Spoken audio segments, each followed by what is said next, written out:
Yes, we indeed took on 30th of July this year. This was the second ministerial meeting under the Rwanda process. We agreed on a ceasefire between the warring parties in Eastern DRC, and we reiterated our call for respecting the ceasefire in our most recent ministerial meeting on 12th of October. And information we have now that the fightings that are currently taking place in Eastern DRC, I think it's in Masisi territory, in that region, are because of the violation of the ceasefire by the Wazalendo militias and the FDLR genocidaires, who are in the same coalition as the FRDC, the Congolese army.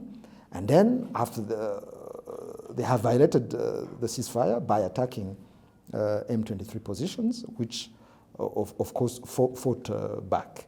So this is the issue we have been having for the past month. It's not the first time that it takes place, because it happened even in previous month, which shows that the government of DRC is not interested in a political solution, but a military solution, as they have demonstrated recently, because we are talking about the FDLR, we are talking about the Wazalendo, but there are also the European mercenaries who are deployed on the ground to fight for the FRDC, and this is against international law. This is against a UN convention and a No-Way-U convention. And there are also SADC forces that were deployed on the ground with an offensive mandate, but also Burundian forces that are on the ground. But this whole coalition is working together with the FDLR, which has a genocide ideology, and we believe that it's not appropriate and it's even against peace in the region to work with that kind of movement that is spreading genocide ideology in the region. But during our last ministerial meeting on 12th of October, we have agreed to task the Angolan facilitator to prepare a concept of operation, a CONOPS, that could develop the harmonized plan that we had agreed on, that the expert had agreed on, for the neutralization of the FDLR and the lifting of our defensive measures. Because this is a security concern of Rwanda. Those FDLR need to be neutralized in order to pave the way for the lifting of our defensive measures. So we hope that the meeting of experts that is taking place today in Rwanda will consider these CONOPS and adopt it, and then ministers will meet mid-November to also consider this report and see how we can move forward. Do you believe that Congolese part will honor or maybe will implement these decisions once you agree or maybe sign it? We don't see political will from the DRC side, to be honest, because even as we were discussing in Rwanda, as experts were meeting to elaborate a plan to neutralize the FDLR, FRDC officials were meeting FDLR commanders in North Kivu, where they were distributing weapons, distributing money, and then FDLR were invited in strategic meetings of the FRDC. So that shows that there is a lack of political will from the government of DRC to neutralize the FDLR. And we can see even what happened last month, where there was a so-called operation by the FRDC against the FDLR, which is a fake operation, because actually the FDLR were given a heads up before the operation, the unit that was targeted was a unit that was not that important in the FDLR structure.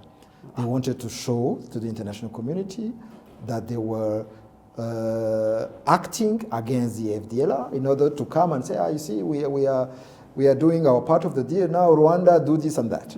So this is what they wanted to show, but no one was fooled by the DRC.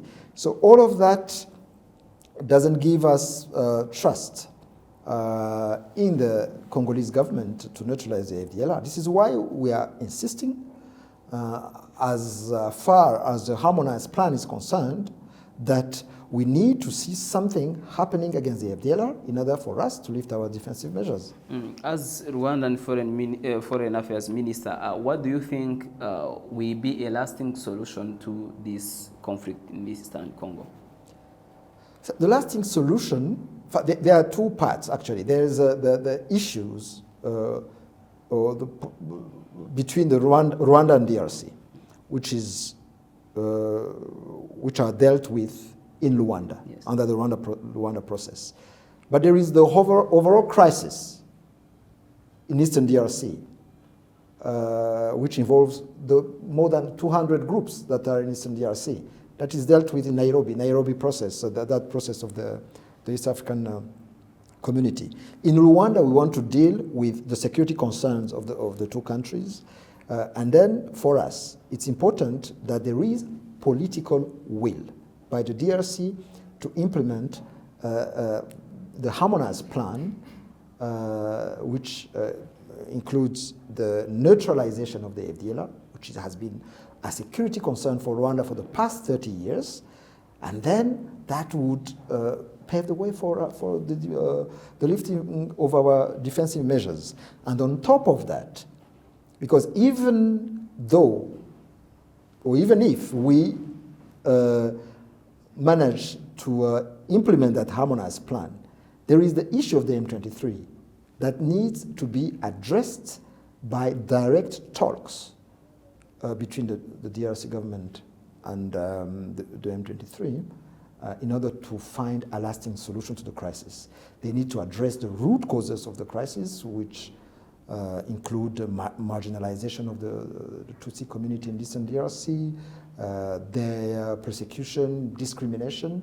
There is now hate speech that is mounting in Eastern DRC, mostly because of the FDLR, the toxic ideology of the FDLR. So we need that political dialogue so that this issue is not postponed once again, because the conflict we have with the M23 now in Eastern DRC is not the first.